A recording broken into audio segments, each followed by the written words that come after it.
आज हम लोग जानेंगे इंग्लिश ग्रामर के आर्टिकल्स के बारे में। आर्टिकल्स किसको बोला जाता है? A and D.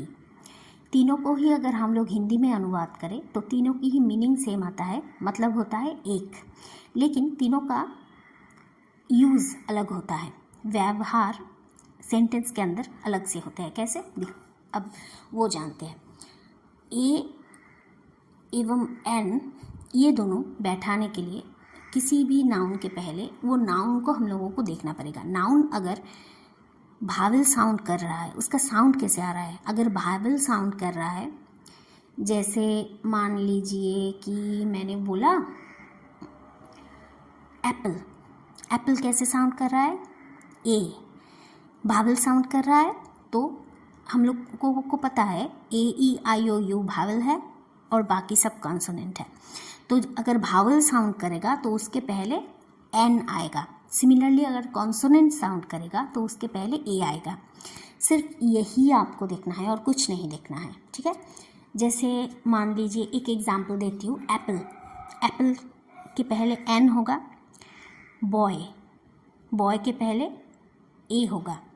Girl, a होगा। A girl, a boy, an apple, a mango, an umbrella, है ना। लेकिन अगर हम लोग बोले आवर, HOUR, तो उसके पहले क्या आएगा?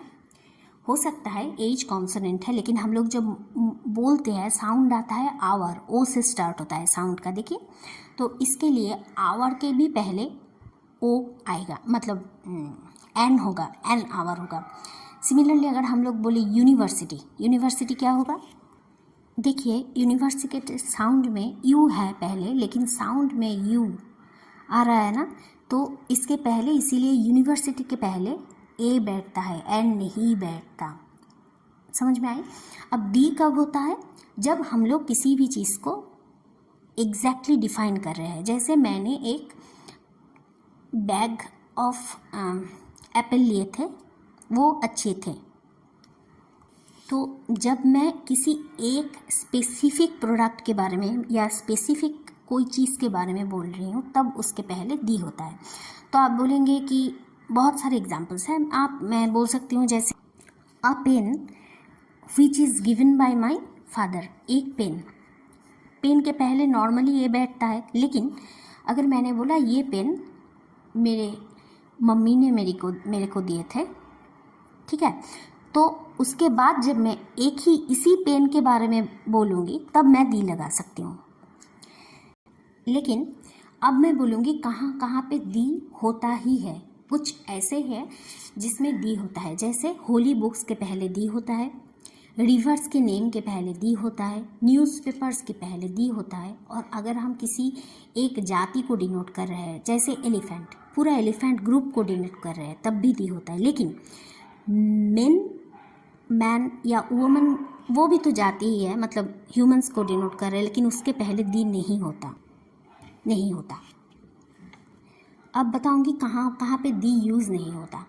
कोई भी एड्रेस के पहले, ये सिटी हो सकता है, आपकी स्ट्रीट हो सकता है, कोई रोड हो सकता है, मतलब आई लिव इन दिल्ली, ठीक है, इसके पहले दी नहीं होगा। आई लिव इन दी दिल्ली नहीं होगा।